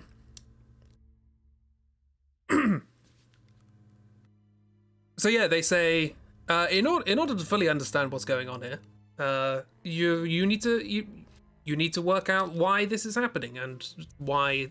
Basically, they say there are some secrets, there are some things you don't know, but the answers are right around here. 3 secrets in particular, and you can find them in 3 locations: in the photographers, in the laboratory, and in the other one. Where's the other one? There's the photographers, there's the laboratory, and then there's the bank. The bank. Yes. I don't know why I forgot that one. It's the biggest one. Bank is big. The other one. The other one. Yeah. So now you have a little open world section where you can go to the photographers, the laboratory, or the bank. These two have always been your favourite parts of the game. I know, I love them. Again, I'm not doing them justice, but they're just this sort of like aloof mysterious. There's a couple of people that are just, they're in their own world, but they think they know what they're talking about, and I don't understand because they're not talking in the right tense, and not talking in the right sense. Rank is big, yes. I mean, it's big from the point of view of gameplay, but from the point of view of story, there's just about as much in there as there is anywhere else. So, yeah, where do you want to go? Where do you want to go? Do you want to go to the bank? Do you want to go to the photography place? Or do you want to go to the lab? I say lab. It's not really a lab, it's more of an apartment. But lab stuff happens, so... It's a place where lab work occurred.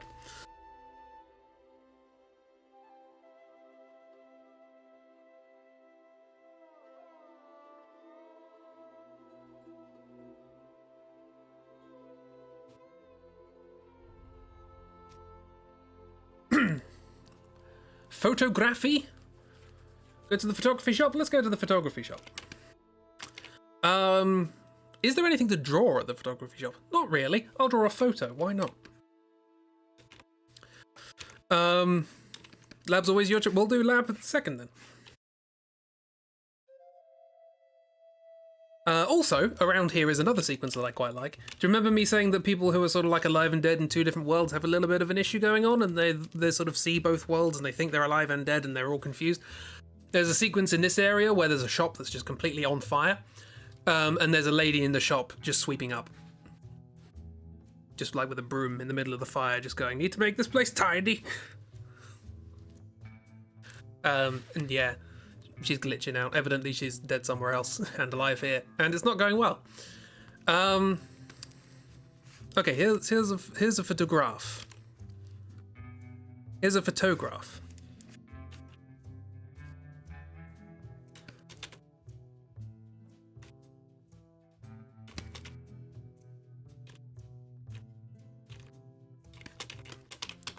Well, here's a frame. A photograph from me. And you see...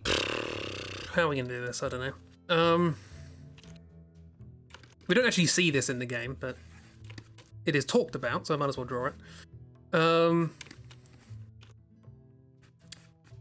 We see a couple of... Well, we don't see. We hear about.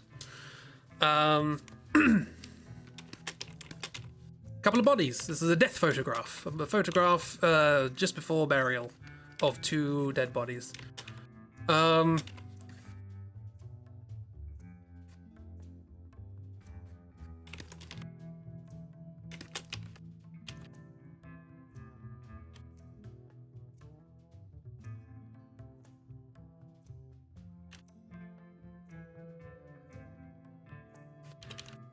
I've got to work out how to draw things.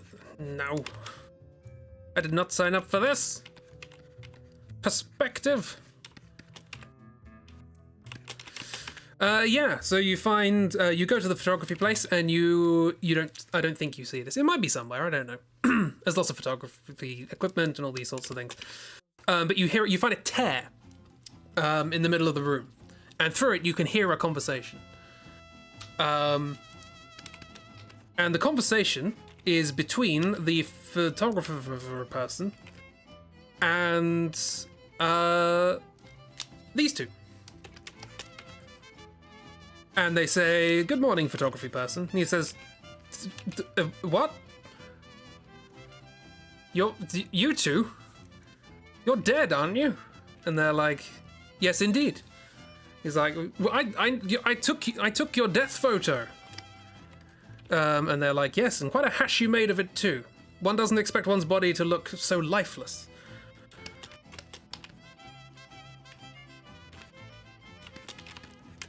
So this is what they're talking about, only it's not as terrible. So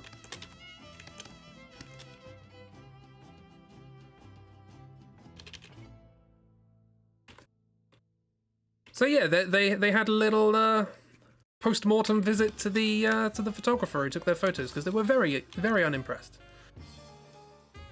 It's all about the perspective. It's all a matter of perspective. Photographed, photographs will photograph. Draws, will draw.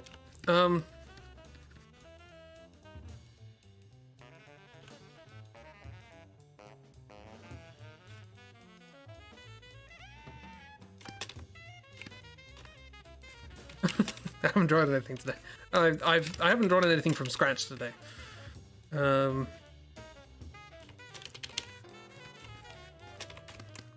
Anyway, they're dead. Point being,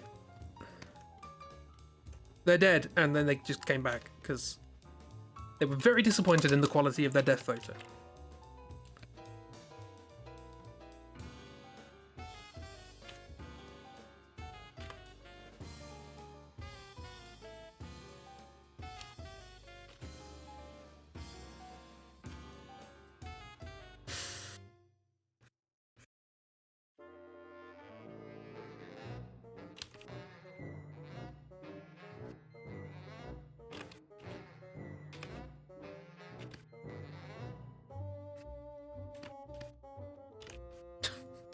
This is a terrible picture.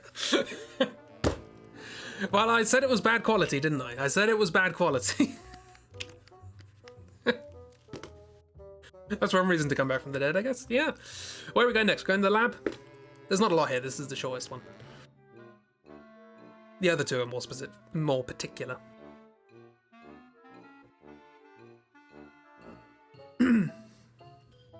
Not going to your morgue for my food. Sure, lab, cool. Right, the lab, when I say lab, like I say, it's more of an apartment building. And not just any apartment building, it is the locksmith's apartment building. Locksman's. It's their apartment building. And what can I draw in here? I guess the massive machine. They've got a massive machine just in the middle of their thing that, like, goes through the ceiling up into the second floor or first floor, depending on your perspective and or nationality. But yeah, it's just where they live, and there's quite a lot of individual bits and pieces around here, but there is a tear. There's a tear in all of these places. Another thing I probably should have specified that you can find here is the apartment of Termini's brother. Do you remember me talking about Termini's brother? He found the tears and heard music through them and plagiarized it.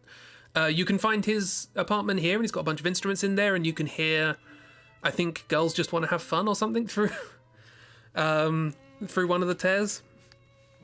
And there's a message from Grigoris that says, like, "My brother, if these tears are absolutely amazing, and if, you know, if the music that you're hearing through these wondrous things is half as good as the biologist that I'm looking at through here, then you're going to be the Mozart of Columbia," or something along those lines. So yeah, basically, Grigoris also stole... I'm going to guess he stole Vigors, i.e. the potions that make you magic. By the way, there's a lot of other potions in the game that I haven't talked about. There's one that turns your hand into big, like a tentacle, and there's one that makes you run really fast, and one that causes things to... You can, like, stop bullets and fire them back. There's lots of things. Anyway, you can find that. But back here. Yeah, so... getting confused. Tangent by tangent by tangent. Let's roll it back. Yes, the implication here is that he stole the technology to make the Vigors from another dimension, and given that the Vigors look very suspiciously like the plasmids in Bioshock 1, I think the implication is that he looked into Bioshock 1 and stole it from there. So that's, I guess, a gameplay story plot reason as to why this world is quite similar to the previous one mechanically. I don't know.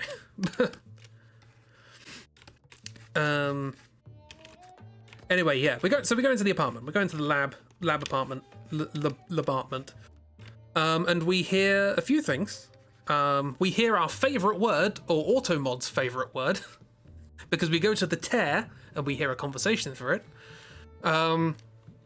which starts off with a woman shouting, "You whore!" Closed captions didn't even bother trying to do that. Yeah, we hear a woman shouting, "You whore!" Turns out it's Lady Jefferson. This is the voice of Lady Jefferson shouting, "You whore." And we hear in response, Flora Lockwood, saying, I assure you, Lady Jefferson, the mere implication of Lord Jefferson and I engaging in carnal relations is quite absurd. And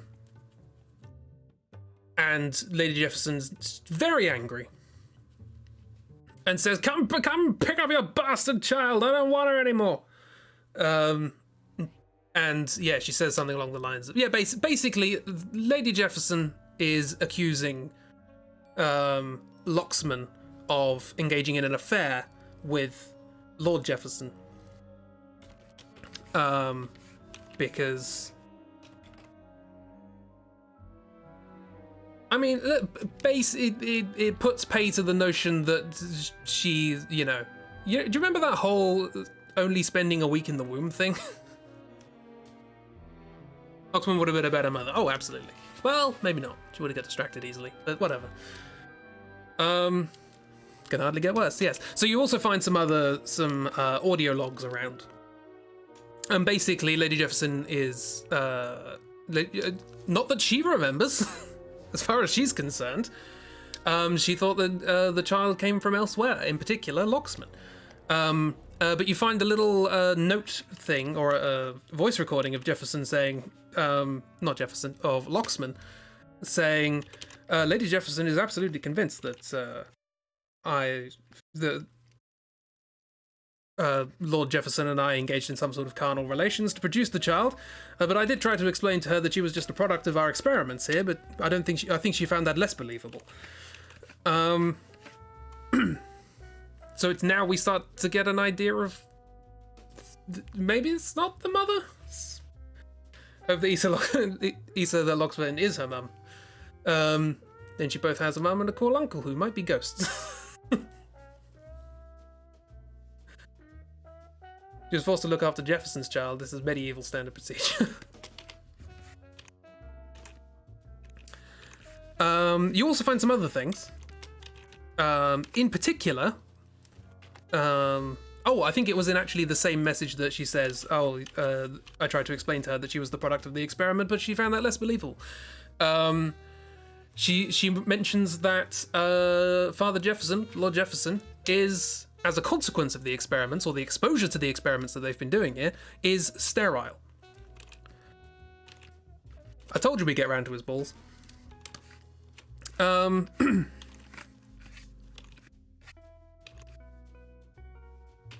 that's another nugget of information going on.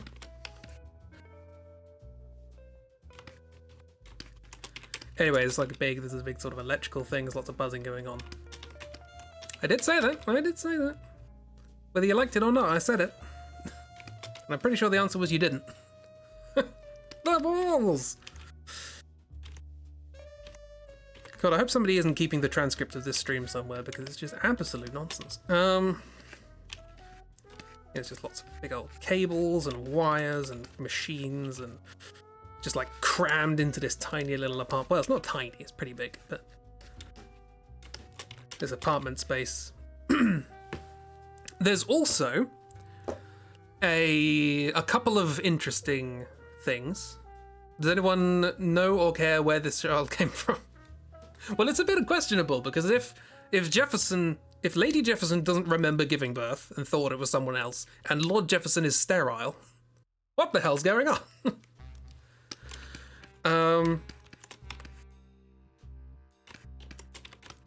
But yeah, we find another couple of things about experiments. Jibs. Well, that's what the prophet says. A miracle child. But there's a couple of other little notes from Flora Locksman, saying, talking about the experiments. You've been asking that question for the past 7 streams now.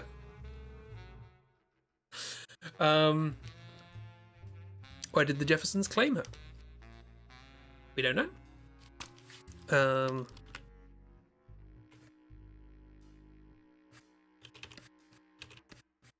Yes, so things about the experiments. There's a couple of notes about the experiments that Flora's been engaging in, and so on and so forth, with her brother, as she says. And one of them is that the experiment has been successful, and that the two are now together. They have now made proper contact, and they are together. However, the experiment didn't go quite to plan because the brother isn't particularly well, and is having a bit of mental problems as a consequence of the experiment. But nonetheless, now they are together. She will look after him.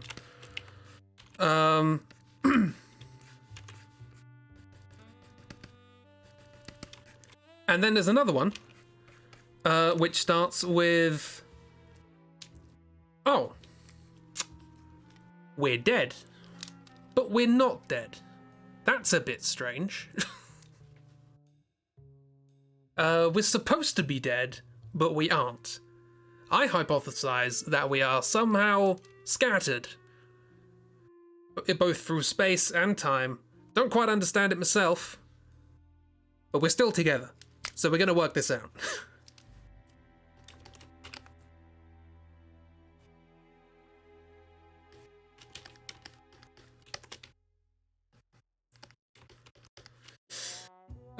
Together what? Brother and sister, they're together. Hooray.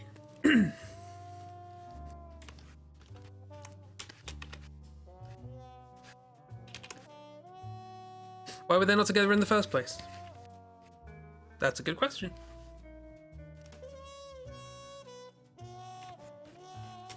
There's more wires and stuff. I don't have time to get to the bank today, but hey.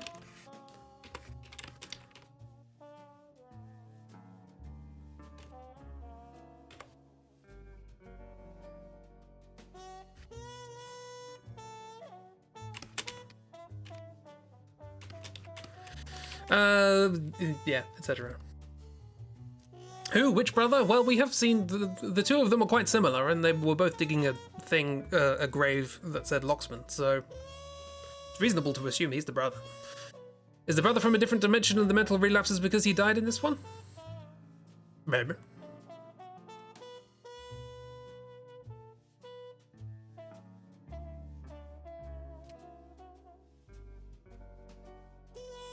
We've got 3 minutes. What can we do? I'm not going to draw a bank. Them, yeah. It's them. They're the locksmans. Digging holes and saying cryptic things and not understanding the past participle non-never present tense. This is hardly the time to be conjugating temporal verbs in the past participle non-never present tense. Talking about Issa's brother. No, Issa doesn't have a brother, as far as I know. Or maybe she does. And we'll find out. Maybe Chicken! I think Issa at some point earlier when we were talking about like getting captured by Chicken and stuff, she says something like, there was a time when she was actually really happy to see Chicken because that was literally the only thing, the only semblance of life she talked to or had communication with. That's all she had. But over time she grew to resent it because it was the gatekeeper, the thing that keeping her in. But it was the thing that gave her food, it was the thing that gave her clothes, gave her books, so on and so forth. So the locksman says they are now together about themselves. All of the audio diaries that we hear in here are from Flora, are from the woman. I don't think we ever hear one from the brother's point of view.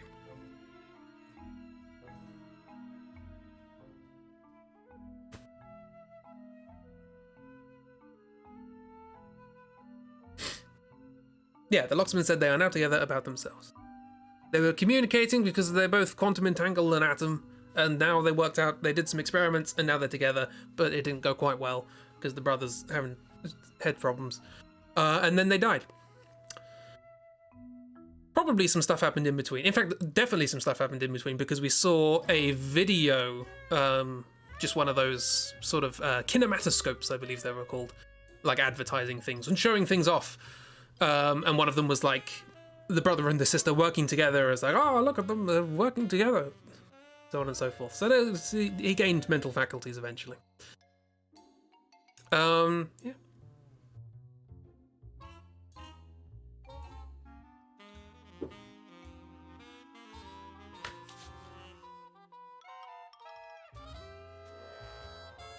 I guess we could also give the brother a name. We have Flora. I guess we can kill the other one. Fauna?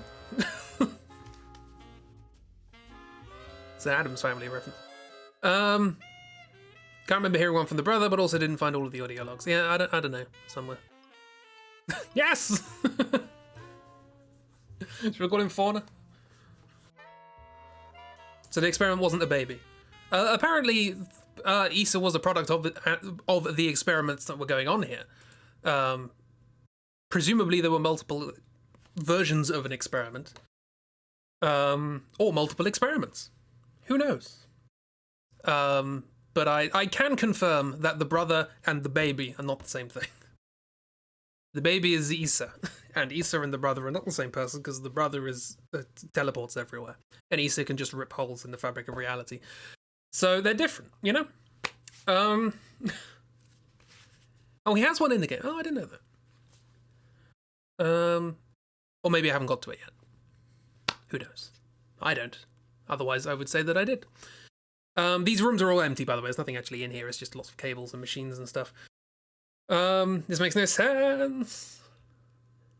Does it make no sense, or will it make no sense? Or has it not made sense previously, but soon it will? Sense, sensed, will sense. Confused, confused, will confused. Stuff and things are happening always and everywhere. That is not a bad description, honestly, of this game. And I don't mean that in a sarcastic way. I mean that in a literal way.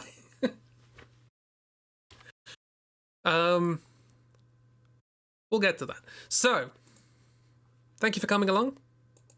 Hope you enjoy it. The next week we will go to the bank. And we will discover what happened in the bank. I'll be perfectly honest, not entirely sure why it's in the bank. It's a cool set piece. Probably could have been in other places, but am I paying you? No. Makes sense, but in a sloppy last-minute explanation sort of way. No, not. I like the explanation. I think it works, and I think it's seeded well through the game. However, everything all happens at once. I don't know. It depends on your, Put it this way. I like Stephen Moffat's era of Doctor Who. That should tell you everything you need to know about why I like this game. Yeah. Thanks for the ghost rave. Thank you for coming along. On your birthday, Kiro. It's Kiro's birthday, everyone. Get donuts. Birthday donuts. And or chocolate. Or pizza. You said you were talking about pizza. Get pizza. It's good if you like timey-wimey, wibbly-wobbly nonsense. There's a lot of that. I still want to find that script.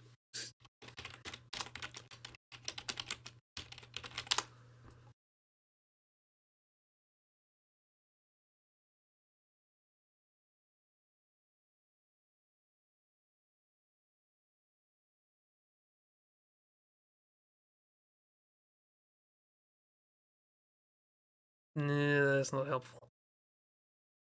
Wibbly wobbly adventures. Oh, hang on, I might have found a script for the entire game. Oh, I literally just scrolled to the scene I wanted.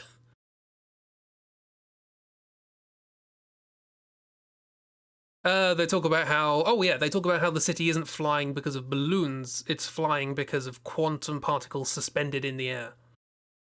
Oh, I think, yeah, you find a recording of Flora saying... A lot of people are calling this quantum levitation, which is a terrible name. Levitation implies that something is flying. In this case, things are just failing to fall. Which is a very Douglas Adams style expression. Oh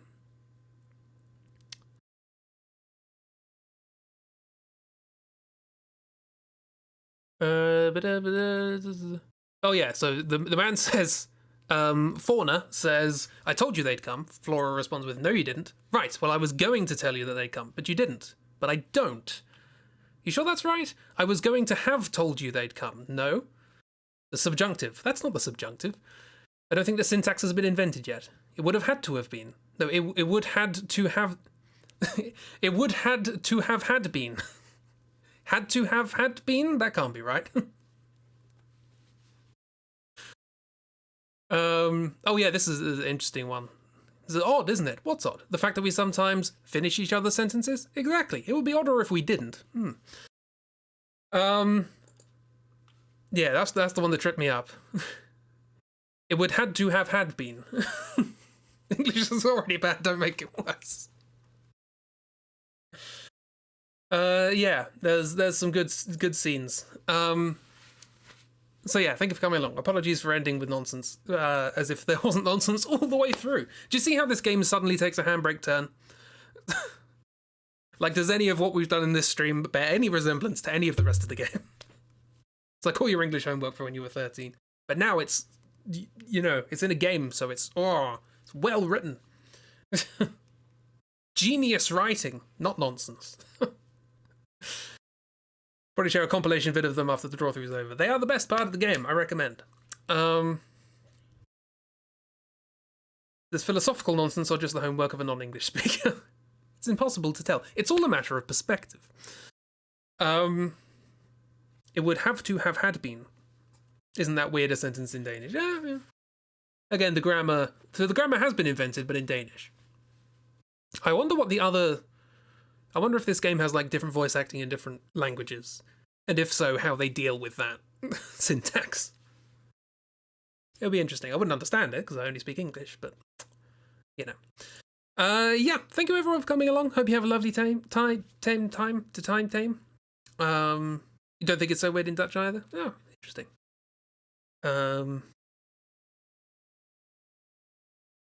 Yeah. Everybody have a wonderful Kiro birthday. Particularly Kiro. And I'll be back on Saturday with I don't know yet. It says Wildermyth, but that's not going to happen because Ragdoll's not here. So, had to haben Moaten decision. Well, you got me speaking gibberish, so hooray. That definitely wasn't Dutch, whatever I said.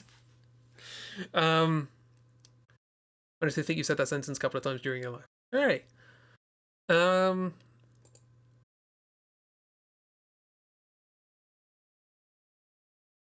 Yeah, don't know what's happening Saturday, but we'll have a chat. Let's see if we can do anything else, multiplayer stuff maybe. If not, Metal Gear Solid. Except longer and with a potato in your mouth. Have a good one, everyone. Thanks for coming along. Look after yourselves. Get something nice, like hot chocolate. Yeah. Thank you for coming. Bye! Bye! Bye!